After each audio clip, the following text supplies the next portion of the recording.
जब तक किसी कंपनी में निवेश से प्राप्त प्रतिफलों का संबंध है, मतलब कि निवेश से जो प्राप्त प्रतिफल है, मतलब जो रिटर्न मिल रहा है, यह माना जाता है कि स्टॉक धारकों की तुलना में बॉन्ड धारकों को अपेक्षाकृत कम जोखिम रहता है। ये मैं पूरा कॉन्सेप्ट समझा देता हूँ। कॉन्सेप्ट क्या है ये समझो ध्यान से। जैसे मान लो ये बॉन्ड है और ये स्टॉक है या शेयर है।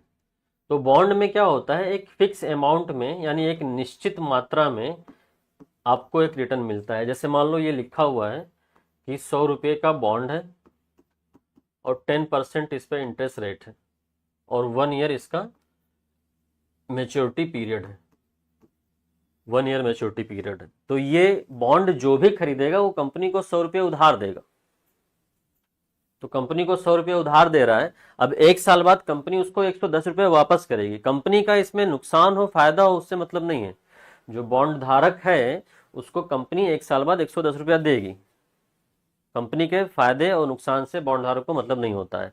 अब जहां तक बात करें स्टॉक की या शेयर की, तो स्टॉक या शेयर में क्या होता है, जो शेयर होल्डर होता है वो कंपनी में उसको शेयर मिल जाता है, उसको ऑनरशिप मिल जाती है कंपनी में। तो कंपनी का प्रॉफिट तो शेयर होल्डर का प्रॉफिट, कंपनी का लॉस तो शेयर होल्डर का लॉस। तो पहला क्वेश्चन जो लिखा हुआ है, पहला स्टेटमेंट कि स्टॉक धारकों की तुलना में बॉन्ड धारकों को अपेक्षाकृत कम जोखिम रहता है।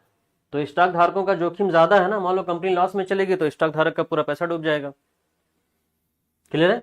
लेकिन बॉन्ड के केस में ऐसा नहीं है, बॉन्ड वाले को कंपनी लॉस में गई है तब भी उसको पैसा मिलेगा, उसको फिक्स रिटर्न मिलता है। तो पहला स्टेटमेंट सही है। अब दूसरा हम लोग देख लेते हैं। बॉन्ड धारक किसी कंपनी के ऋणदाता होते हैं। मैंने भी बताया कि कोई बॉन्ड कंपनी का खरीदता है तो कंपनी को वो लोन देता है। तो जैसे कोई 100 रुपये का बॉन्ड लिया होगा तो 100 रुपये कंपनी को लोन दिया होगा। जबकि स्टॉक धारक उसके स्वामी होते हैं। मैंने बताया था कि स्टॉक होल्डर जो होता है वो कंपनी का ऑनरशिप होता है, उसके पास स्वामी होता है। फिर पुनर्भुगतान के पुनर्भुगतान के प्रयोजन में बॉन्ड धारकों को स्टॉक धारकों की अपेक्षा प्राथमिकता दी जाती है। ये रूल है कि अगर कंपनी पैसा वापस करती है तो पहले बॉन्ड धारक को पैसा वापस किया जाएगा, फिर स्टॉक धारक को पैसा वापस किया जाएगा। तो बॉन्ड धारक जो होते हैं उनको पहले पैसा मिलता है। इसीलिए ये दोनों रीजन जो है वो स्टेटमेंट 1 को एक्सप्लेन कर रहे हैं कि जो बॉन्ड धारक होता है उसको अपेक्षाकृत कम जोखिम होता है और जो शेयर धारक होता है उसको जोखिम ज्यादा होता है। तो इसका जो आंसर होगा वो हम लोग देख लेते हैं। स्टेटमेंट 1 तो करेक्ट है और कथन 2 और कथन 3 दोनों सही हैं तथा वे दोनों कथन एक की व्याख्या करते हैं। ये पहला स्टेटमेंट जो है इसका जो पहला ऑप्शन है वो 100% सही है, क्योंकि दोनों कथन जो है पहले का एक्सप्लेनेशन कर रहे हैं। अगला हम लोग